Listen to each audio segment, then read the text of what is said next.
దివ్యాంగుడు గణపతి తన కాళ్లపై తాను నిలబడాలని హరీష్ చారిటబుల్ ఆర్గనైజేషన్ ద్వారా మొబైల్ షాప్ ఏర్పాటు చేసి దానికి అవసరమైన సామాన్లు అందిస్తున్న చారిటబుల్ ఆర్గనైజేషన్ సేవలు అభినందనీయమని పలువురు పేర్కొన్నారు. కాకినాడ సాబమూర్తి నగర్లో గల అందుడు గణపతి వ్యాపారం నిమిత్తం ఏర్పాటు చేసిన మొబైల్ షాప్ లో వేసవి సందర్భంగా కూల్ డ్రింక్స్, వాటర్ బాటిల్స్ నమ్మేందుకు అవసరమైన కూలింగ్ బాక్స్ ను, డ్రింక్స్ ను Harish charitable organisation chairman Thalatam Harish అందించగా ఆర్గనైజేషన్ సభ్యులు సీనియర్ జర్నలిస్ట్ మంగా వెంకట శివరామకృష్ణ చేతుల మీదుగా అందజేశారు. ఈ సందర్భంగా శివరామకృష్ణ మాట్లాడుతూ సమాజంలో అవసరతలు గల వారిని గుర్తించి వారికి అవసరాలు తీరుస్తున్న హరీష్ చారిటబుల్ ఆర్గనైజేషన్ సేవలు ప్రశంసనీయమన్నారు.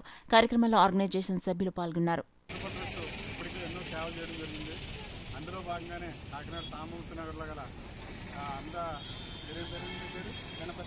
గణపతి గారికి ఒక హరీష్ స్పోర్ట్స్ తరఫున ఒక ఐస్ బాక్స్ 2000 రూపాయలు విలువ చేసే వాటర్ బాటిల్స్, డ్రింక్స్ బాటిల్ ఇవ్వడం జరిగింది. అతను సొంతంగా అతని కాళ్ళ మీద నిలబడడం కోసం హరీష్ గారు ప్రోత్సహిస్తున్నారు. మరింత వ్యాపారం జరిగి నేను మరింత ఇక్కడ ఈ ఏరియాలో మంచి పేరు పెట్టుకోవాలని హరీష్ స్పోర్ట్స్ తరఫున ఆశిస్తున్నాను.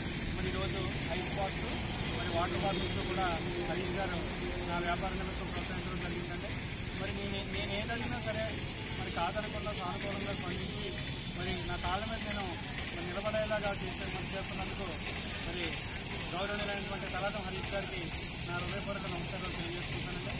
అలాగే ఈ రోజుల్లో ఇలాంటి మహానుభావులు ఉండబట్టే మేము కాకినాడ పట్టణంలో ఇంకా మేము ఇదే కాకుండా వ్యాపార నిమిత్తం కాకుండా ఇది చేసుకుంటూ మరి ఉన్నతమైన స్థితికి ఎదగాలని చెప్పేసి మమ్మల్ని ఎంతగానో మరి ప్రోత్సహించాలని చెప్పేసి కాకినాడ పట్టణంలో అందరం కోరడం జరుగుతుంది. మరి ఈ అవకాశం ఇచ్చిన ప్రతి ఒక్కరికి కూడా మరి హరీష్ గారితో పాటు హరీష్ గారి